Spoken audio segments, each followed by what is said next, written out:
अस्सलामुअलैकुम। हेलो दोस्तों, कैसे हैं आप सब लोग। आज हम लोग पढ़ेंगे उर्दू ग्रामर से मुताल्लिक़ मरसिया और कसीदा के बारे में। मरसिया और कसीदा से बहुत सारे सवाल बनते हैं, तो उसी से मुताल्लिक़ पढ़ेंगे आज के। मरसिया के अज्ज़ाए तरकीबी क्या हैं, कसीदा के अज्ज़ाए तरकीबी कितने हैं, मरसिया को क्या बोलते हैं इस्तिलाह में, कसीदे को क्या बोलते हैं, तो यही सब आज हम लोग पढ़ेंगे। दोस्तों, अगर आप मेरे इस चैनल एएस पॉइंट पर नए हैं तो इस चैनल को सब्सक्राइब कर लीजिए, वीडियो को लाइक और शेयर कर दीजिए, और इस वीडियो से इंशाल्लाह आपको बहुत फ़ायदा होगा। वीडियो को पूरी देख लीजिएगा। मरसिया और कसीदे से मुताल्लिक़ आपके सवाल हल हो जाएंगे। तो चलिए शुरू करते हैं। मरसिया। मरसिया अरबी ज़बान का लफ्ज़ है जो लफ्ज़ रसा से निकला है, जिसके माने हैं, रसा के माने हैं रोना और मातम करना। मतलब लफ्ज़ मरसिया जो है ना, यह लफ्ज़ अरबी ज़बान से निकला है और निकला है लफ्ज़ रसा से, जिसके माने हैं रोना मातम करना। मरसिया में भी रोना मातम करना, आओ बुका होता है, मातम होता ही है। इस्तिलाह में मरसिया ऐसी नज़्म को कहते हैं जिसमें किसी मरने वाले के औसाफ बयान करके उसकी मौत पर रंजो गम का इजहार किया जाए। दोस्तों, उर्दू ग्रामर में, उर्दू अदब लिटरेचर में इस्तिलाह में मरसिया ऐसी नज़्म को कहते हैं। मरसिया भी नज़्म होती है, तो ऐसी नज़्म को कहते हैं जिसमें मरने वाले का जिक्र खैर किया जाए। मतलब शायर जिसके ऊपर मरसिया लिख रहा है वो मर गया है, तभी मरसिया लिखा जा रहा है। तो अब उस मरने वाले के जो अच्छे औसाफ थे, जो उन्होंने ज़िंदगी में अच्छे काम किए थे, उसको अपने शेर के ज़रिए बयान करता है और उसमें रंजो गम का इजहार भी होता है, तो उसको मरसिया बोलते हैं। और ख़ास तौर पर मरसिया का इतलाक़ उस नज़्म पर होता है जिसमें शहादत इमाम हुसैन और दीगर शुहदाए करबला की शहादत का जिक्र किया जाए।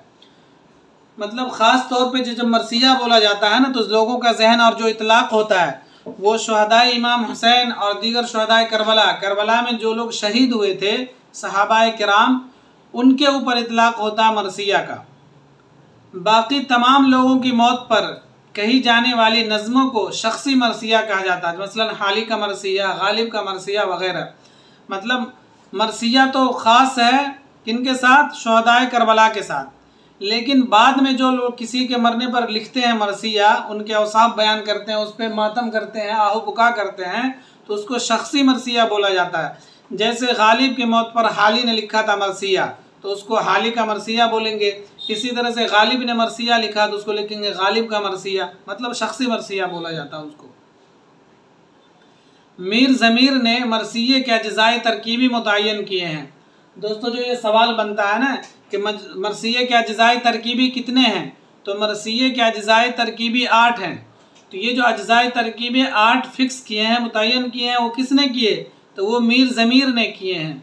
मीर ज़मीर शायर हैं, उन्होंने ही मरसिये के अज्ज़ाए तरकीबी 8 फिक्स किए हैं। इनसे पहले मुतय्यन इसका मरसिये का कोई भी हैयत फिक्स नहीं थी, लेकिन मीर ज़मीर ने इनकी हैयत फ़िक्स की और इसके अज्ज़ाए तरकीबी 8 मुतय्यन किए हैं।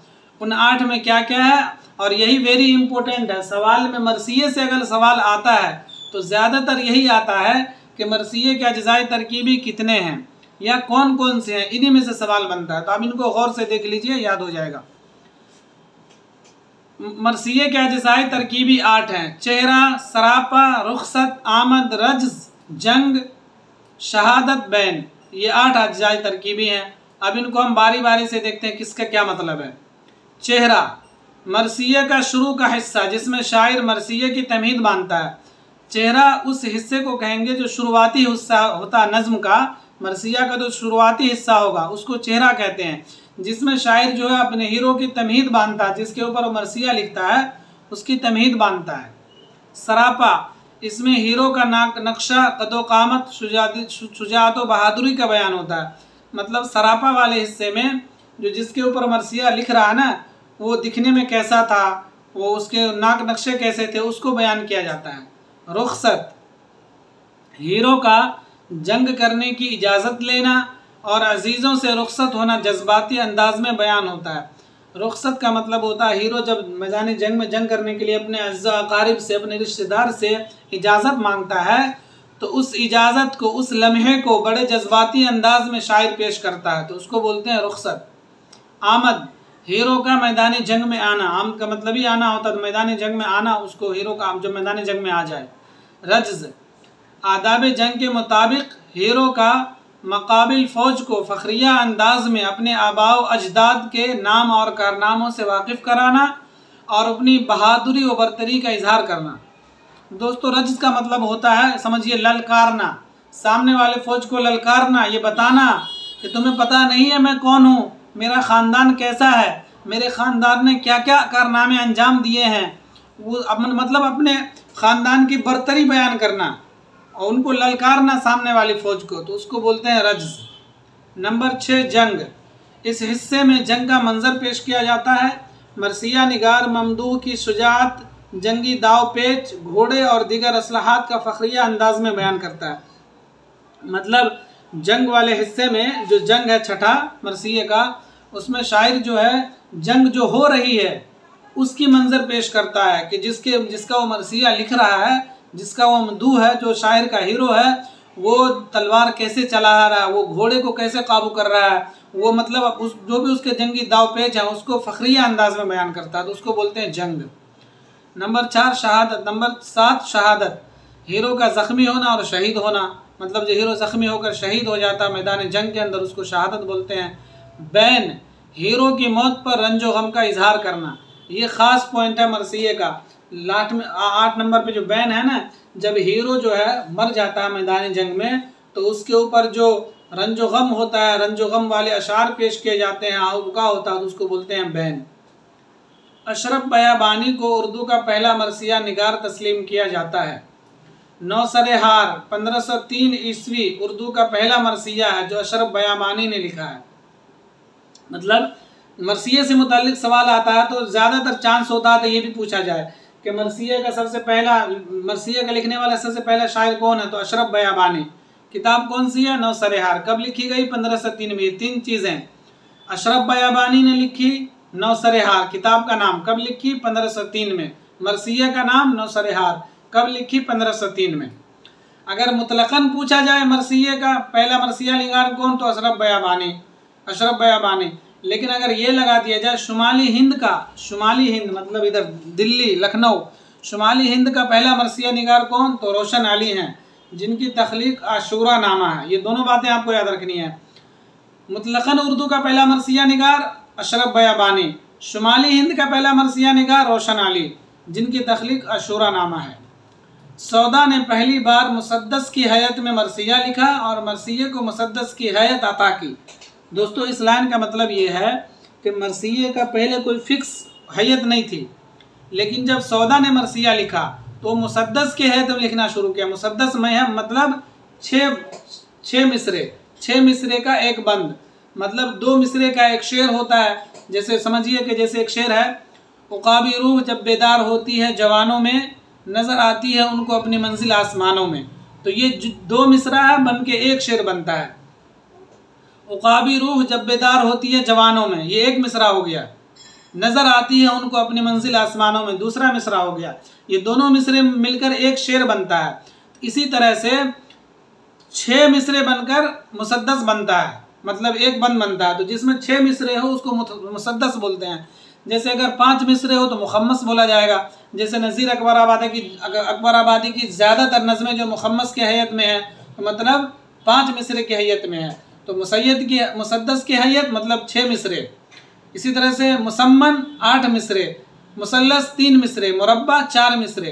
तो मुसद्दस की हैयत में मतलब 6 मिसरे की हैयत में लिखना किसने शुरू किया था? मिर्ज़ा मोहम्मद रफ़ी सौदा ने। मीर अनीस और मिर्ज़ा सलामत अली दबीर मरसिये के अहम शायर हैं। जो मीर अनीस और मिर्ज़ा सलामत अली दबीर हैं, ये दोनों हम असर शायर हैं दबिस्तानी लखनऊ के। मीर अनीस की पैदाइश हुई थी 1802 में, इंतकाल हो गया था 1874 में। मिर्ज़ा सलामत अली दबीर की पैदाइश हुई थी 1803 में, वफ़ात हो गई थी 1875 में। मतलब दोनों एक दूसरे के साथ हैं। मीर अनीस 1 साल पहले पैदा हुए, 1 साल पहले इंतकाल कर गए। मिर्ज़ा सलामत अली 1 साल बाद पैदा हुए मीर अनीस से, मीर अनीस के इंतकाल के 1 साल बाद उनका इंतकाल हो गया। और ये दोनों मरसिये के अहम शायर हैं, दोनों हम आसर हैं। जोश मलिहाबादी ने आवाज़ हक के उन्वान से मरसिया लिखकर 1918 में जदीद मरसिये की शुरुआत की थी। मतलब जोश मलिहाबादी जो है 20वीं सदी के शायर हैं। मतलब 1896 में शायद इनकी पैदाइश, 1982 तक ये ज़िंदा थे, तो ये 20वीं सदी हो गया। तो ये नए मतलब जदीद मरसिया की शुरुआत जो है जोश मलिहा आबादी ने की थी आवाज़ हक़ के उन्वान से लिख के। जोश ने मरसिये में मौजू के एतबार से मीर अनीस और मिर्ज़ा दबीर से इनराफ़ किया है। मतलब जोश से मतलब जोश मलिहा आबादी ने मीर अनीस और मिर्ज़ा सलामत अली दबीर जो मरसिया के इमाम हैं मौजू के एतबार से उनसे इनराफ़ किया, मतलब इख्तिलाफ़ किया, इन्होंने अपना अलग मौजू इख्तियार किया। कहने का मतलब ये है। दोस्तों हमने मरसिया के बारे में पढ़ लिया। इसमें यही पूछा जाता है कि अज्ज़ाए तरकीबी कितने हैं और क्या क्या है, ये आपको याद रखने हैं। अशरफ बयाबानी पहला मरसिया निगार, शुमाली हिंद का पहला मरसिया निगार रोशन अली, ये 4-5 चीज़ें आपको याद रखनी है। चलिए आप कसीदे के बारे में पढ़ लेते हैं। कसीदा अरबी ज़बान का लफ्ज़ है जिसकी लग़वी माने गाढ़ा या दमदार गूदा के हैं। कुछ लोगों का मानना है कि कसीदा क़स्द से निकला है जिसके माना इरादे के हैं, मतलब नीयत के हैं। उर्दू अदब में कसीदा उस नज़्म को कहते हैं जिसके पहले शेर के दोनों मिसरे और बकिया अशार के दूसरे मिसरे हम काफ़िया और हम रदीफ़ हों, जिसमें मदह या ज़म या मुख्तलिफ़ कैफियत और हालात का बयान हो। दोस्तों कहने का मतलब ये है कि आप कैसे पहचानेंगे कि कसीदा है नज़्म को, तो उसके पहचानने का तरीक़ा ये है कि नज़्म के पहला शेर होगा ना, दोनों मतलब मिसरा, एक शेर होगा 2 मिसरे होंगे, तो दोनों हम काफ़िया और हम रदीफ़ होंगे और उसमें मदह होगी या तो किसी की तारीफ़ होगी या ज़म या बुराई होगी, तो उसको नज़्म कहेंगे। इस्तिलाह में कसीदे के लिए तख़य्युल की बुलंदी और शौकत अल्फाज ज़रूरी है। कसीदे का पहला शेर मतला कहलाता है, लेकिन कुछ अशआर के दरमियान में भी मताले कहे जाते हैं। कहने का मतलब ये है कि एक कसीदे के अंदर कई मतला हो सकता है, लेकिन कसीदे का जो पहला शेर होगा वो हर हाल में मतला होगा और उस मतले के कुछ शेर कहे जाएंगे कसीदे के, फिर चाहे शायद तो दूसरा मतला इस्तेमाल कर सकता है। एक मतला है फिर लगातार दूसरा मतला नहीं होगा, जैसे कि गज़ल के अंदर होता है। गज़ल में होता है शायर जो है एक मतला शेर के शुरू के मिसरे मतले कहलाएंगे, फिर चाहे तो दूसरे जो शेर हो उसको भी मतले बना दे, मतलब उसमें भी हम काफ़िया और हम रदीफ़ हों, तो उसमें तो लगातार हो सकता है गज़ल के अंदर। लेकिन कसीदे में पहला शेर जो है वो मतला कहलाएगा, फिर कुछ शेर कहे जाएंगे, फिर शायर चाहे तो मतले का इस्तेमाल कर सकता है। जिस कसीदे में 2 मतले हों उसे ज़ू मतलाइन और 2 से ज़्यादा मतले हो तो उसे ज़ुल मताले कहा जाता है। अगर कसीदा के अंदर 2 मतला हो तो उसको ज़ू मतलाइन कहा जाएगा, मतलब तस्निया का सेगा, और अगर 2 से ज़्यादा मतले हो तो ज़ू मताले कहे जाएंगे। ये है ज़ुल मताले। कसीदे में शायर जहाँ चाहे मक्ता का इस्तेमाल कर सकता है, मतलब कसीदे के अंदर मक्ता की कोई कैद नहीं है। मक्ता वही होता है ना जिसमें शायर अपना तखल्लुस इस्तेमाल करता है, तो शायर जहाँ चाहे मक्ता इस्तेमाल कर ले। पहला शेर मतला, उसके बाद चाहे मक्ता इस्तेमाल कर ले, चाहे लास्ट में करे, कहीं भी करे, कर सकता है, कोई कैद नहीं है। कसीदे में कम से कम अशार की तादाद 21 है, ज़्यादा की कोई हद नहीं है। मतलब उसी नज़म को कसीदा कहेंगे, वही कसीदा पे खरा उतरेगा जिसके अंदर शेर की तादाद कम से कम 21 हो, मतलब 42 मिसरे हो कम से कम, तब वो 21 शेर होगा, तब वो कसीदा कहलाएगा। ज़्यादा की कोई हद नहीं है। ये भी सवाल में आता है कसीदे के अंदर कम से कम अशार की तादाद कितनी है, तो वो 21 आप याद रखिएगा। ज़ाहिरी शक्ल के एतबार से कसीदे की 2 किस्में, खिताबिया तमहीदिया। खिताबिया कसीदा वो होता है जिसमें शायर तमहीद माने बगैर मदह या हिजो शुरू कर देता है। मतलब खिताबिया कसीदा उसको कहते हैं जिसमें शायर जो है जिसकी तारीफ़ में कसीदा लिख रहा है उसके बारे में तमहीद ना बांधे, पहले मतलब बहुत सारी बातें ना बताएं, ये वो ऐसे थे, कुछ नहीं, डायरेक्ट उसमें मदह शुरू कर दे या हिजो शुरू कर दे, उसको कहते हैं खिताबिया कसीदा। तमहीदिया कसीदा वो होता है जिसमें शायर मदह या हिजो से पहले तमहीद बांधता है। मतलब तमहीदिया कसीदा उस कसीदे को कहेंगे जिसमें शायर जो है जिसके बारे में कसीदा लिख रहा है उससे पहले कुछ बातें करे उस शेर के अंदर ही, फिर तारीफ़ शुरू करे या फिर हिजो शुरू करे, उसको कहेंगे तमहीदिया कसीदा। मौजू के एतबार से कसीदे की मुतअद्दिद किस्में हैं, जैसे मदहिया, हिजुइया, वाजिया, बयानिया, ये सब आपको याद रखना है। कसीदे के अज्ज़ाए तरकीबी 5 हैं, ये आपको याद रखने बहुत इंपॉर्टेंट है। कसीदे के अज्ज़ाए तरकीबी 5 हैं, मरसिये के 8 हैं, कसीदे के 5 हैं। कसीदे के कौन कौन से हैं? तशबीब, गुरेज, मदह, हुस्न तलब दुआ। तशबीब, गुरेज, मदह, हुस्न तलब दुआ। कसीदे का सबसे अहम जुज़ मदह है। मतलब कसीदे का अज्ज़ाए तरकीबी 5 हैं, तशबीब, गुरेज, मदह, हुस्न तलब दुआ। मतलब हुस्न तलब को मुद्दा भी कहेंगे, अर्ज़ हाल भी कहेंगे, जो मकसद है वो, मतलब हुस्न तलब के 2-3 नाम हैं। तशबीब कसीदे का सबसे पहला जुज़ है जिससे गज़ल का इजाद हुआ। मतलब जो कसीद का जो सबसे शुरू का हिस्सा होगा उसको तशबीब कहते हैं। जैसे मरसिया का सबसे शुरू का हिस्सा क्या होता है? चेहरा। इस तरह से कसीदे का सबसे शुरू का हिस्सा होता है तशबीब। उर्दू का सबसे पहला कसीदा गो शायर मोहम्मद कुली कुतुब शाह को करार दिया जाता है। दोस्तों ये सवाल आता है कि उर्दू का सबसे पहला कसीदा गो शायर कौन है? तो वो है मोहम्मद कुली कुतुब शाह। कुली कुतुब शाह को कसीदे का सबसे पहला कसीदा को शायर करार दिया जाता है। मोहम्मद कुली कुतुब शाह ने कुल 12 कसीदे लिखे हैं। अगर ये लिखा है कि बाकायदा कसीदा को शायर कौन है तो मिर्ज़ा मोहम्मद रफ़ी सौदा आएगा। लेकिन उर्दू का सबसे पहला कसीदा को शायर कौन है? तो मोहम्मद कुली कुतुब शाह। आपने पढ़ा होगा कि उर्दू का सबसे पहला साहब दीवान शायर कौन है? तो वो यही है मोहम्मद कुली कुतुब शाह। उर्दू का सबसे पहला साहब दीवान शायर मोहम्मद कुली कुतुब शाह। इन्होंने 17 तखल्लुस इस्तेमाल किए हैं। इनको 12 प्यारियों का आशिक कहा जाता है मोहम्मद कुली कुतुब शाह को, जो 4 मीनार जिन्होंने हैदराबाद शहर बसाया था, जिन्होंने 4 मीनार की तामीर करवाई थी, ये वही कुली कुतुब शाह हैं। वही कुली कुतुब शाह हैं जिनके फरमाइश पर असदुल्ला वजी ने कुतुब मुश्तरी मसनवी लिखी थी। तो ये वही कुली कुतुब शाह हैं जो जिनको कसीदे का पहला शायर करार दिया जाता है।